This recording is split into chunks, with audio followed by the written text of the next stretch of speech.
Bilangan pasal 13. Ke-12 pengintai.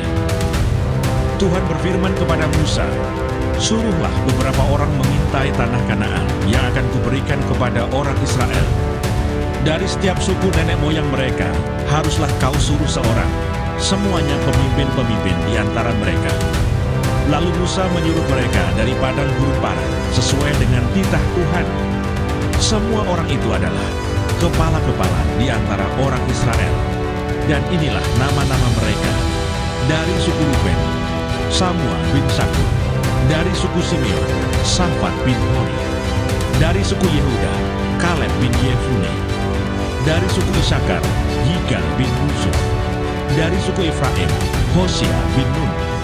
Dari suku Benyamin, Palti bin Rafu. Dari suku Zebulun, Gadiel bin Sodi. Dari suku Yusuf, yakni dari suku Manase, Gadi bin Susi. Dari suku Dan, Amiel bin Gemali.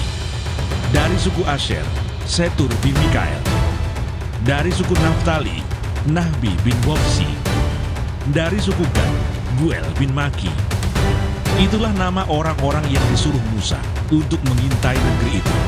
Dan Musa menamai Hosea bin Nun itu Yosua. Maka Musa menyuruh mereka untuk mengintai tanah Kanaan. Katanya kepada mereka, "Pergilah dari sini ke tanah Negeb dan naiklah ke pegunungan. Dan amat-amatilah bagaimana keadaan negeri itu. Apakah bangsa yang mendiam kuat atau lemah? Apakah mereka sedikit atau banyak? Dan bagaimana negeri yang didiaminya? Apakah baik atau buruk? Bagaimana kota-kota yang didiaminya? Apakah mereka diam di tempat-tempat yang terbuka atau di tempat-tempat yang bergubur?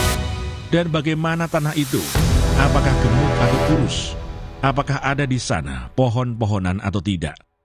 Tabahkanlah hatimu dan bawalah sedikit dari hasil negeri itu." Waktu itu ialah musim hulu hasil anggur. Mereka pergi ke sana, lalu mengintai negeri itu, mulai dari padang gurun Sin sampai ke Rehob, ke jalan yang menuju ke Hamat. Mereka berjalan melalui tanah Negeb, lalu sampai ke Hebron. Di sana ada Ahiman, Sesai, dan Talmai, keturunan Enak. Hebron didirikan 7 tahun lebih dahulu dari Soan di Mesir. Ketika mereka sampai ke lembah Eskol, dipotong merekalah di sana suatu cabang dengan standar buah anggurnya. Lalu berdualah mereka menggandarnya. Juga mereka membawa beberapa buah delima dan buah ara. Tempat itu dinamai orang lembah Eskol karena tandan buah anggur yang dipotong orang Israel di sana. Sesudah lewat 40 hari pulanglah mereka dari pengintaian negeri itu dan langsung datang kepada Musa, Harun, dan segenap umat Israel di Kades, di padang gurun Paran. Mereka membawa pulang kabar kepada keduanya dan kepada segenap umat itu, dan memperlihatkan kepada sekaliannya hasil negeri itu. Mereka menceritakan kepadanya, "Kami sudah masuk ke negeri, kemana kau suruh kami. Dan memang negeri itu berlimpah-limpah susu dan madunya. Dan inilah hasilnya. Hanya bangsa yang diam di negeri itu kuat-kuat, dan kota-kotanya berkubu dan sangat besar. Juga keturunan Enak telah kami lihat di sana. Orang Amalek diam di tanah Negeb, orang Het, orang Yebus, dan orang Amon diam di pegunungan. Orang Kanaan diam sepanjang laut dan sepanjang tepi sungai Yordan."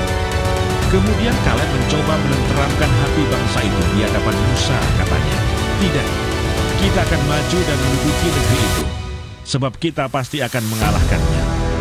Tetapi orang-orang yang pergi ke sana bersama-sama dengan dia berkata, "Kita tidak dapat maju menyerang bangsa itu, karena mereka lebih kuat daripada kita."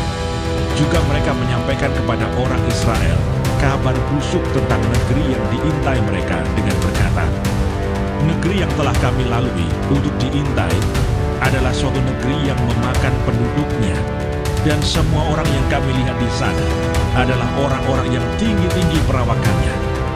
Juga kami lihat di sana orang-orang raksasa, orang Enak yang berasal dari orang-orang raksasa, dan kami lihat diri kami seperti belalang, dan demikian juga mereka terhadap kami.